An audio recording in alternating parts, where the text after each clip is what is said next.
রাজধানীর পূর্ব রাজাবাজার এলাকায় প্রাইভেট কারের ধাক্কায় একটি ভবনের নিরাপত্তা কর্মী নিহত হলেও অভিযুক্ত ব্যক্তি সাবেক বিআইডব্লিউটিএ কর্মকর্তা এখনও গ্রেফতার হয়নি।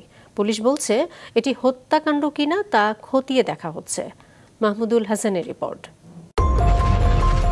বিআইডব্লিউটিএর সাবেক কর্মকর্তা মফিদুল ইসলাম প্রায়ই গ্যারেজের ভেতর গাড়ি পার্ক বা সাইড করে রাখতেন।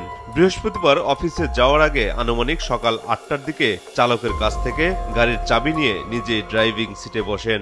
গাড়িও কোনো সময় ঠিক মতো চালায় না আর কি, এমনি একটু ব্যাকপ্যাক দেয়, সাইডের মাইডে না এতটুকুই, কিন্তু বাইরে কোনো সময় গাড়ি নিতে না। সিসি ক্যামেরার ১৭ সেকেন্ডের ভিডিও ফুটেজে দেখা যায় ভবনের নিরাপত্তা প্রহরী ফজলুল হক প্রধান ফটকের ভেতরে অন্যদের সহায়তা করছেন। একটু পরে ক্লিনারকে ভেতরে ঢুকিয়ে পানীয় পান করেন প্রহরী ফজলুল।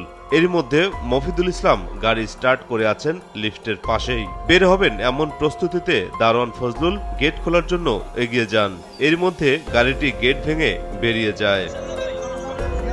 আশেপাশের লোকজন এসে আহত দারোয়ান ফজলুল হককে উদ্ধার করে সরোয়ার্দী হাসপাতালে নেওয়ার পর চিকিৎসক মৃত ঘোষণা করেন। ড্রাইভার বলছিল ব্রেকে কাজ করতেছে না, উনি নাকি ওই ব্রেকে কি সমস্যা দেখার জন্য উনি বসে আপ ডাউন করতেছিল।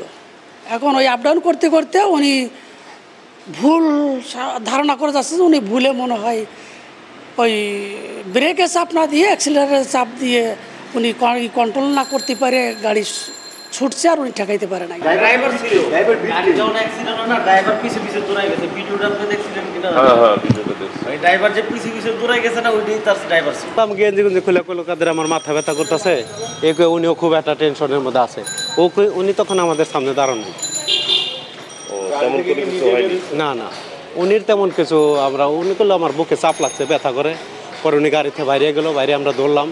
ধরার পরে আমরা ওই কয়েকজনের গাড়ি ভিতরে ঠেলে উঠাই নিয়ে দিয়ে এলো। আমি উপরে ছাদে ছিলাম, তো ছাদে কাজে ছিলাম, তো একটা শব্দ আমি টের পাইছি যে বিরাট একটা শব্দ টের হয়েছে পাইছি। তা আমি মনে করছি যে হয়তো কোনো ট্রান্সমিটার বাস্ট হয়েছে বা অন্য কোনো সমস্যা হয়েছে। এরপর থেকে মফিদুল ইসলাম পলাতক রয়েছে। নিহতের স্ত্রী শরীফা বেগম রাতেই রাজধানীর শেরেবাংলা নগর থানায় মোটরযান আইনে হত্যা মামলা করেন। মফিদুল কোনো ড্রাইভিং লাইসেন্স ছিল? উনি যে গাড়ি চালাচ্ছিল? পুলিশ বলেন অভিযুক্ত মফিদুল ইসলামকে গ্রেফতার করার চেষ্টা চলছে। এই ঘটনার পেছনে অন্য কোনো কারণ রয়েছে কিনা তাও খতিয়ে দেখা হবে। মাহমুদুল হাসান, মাছরাঙা সংবাদ, ঢাকা।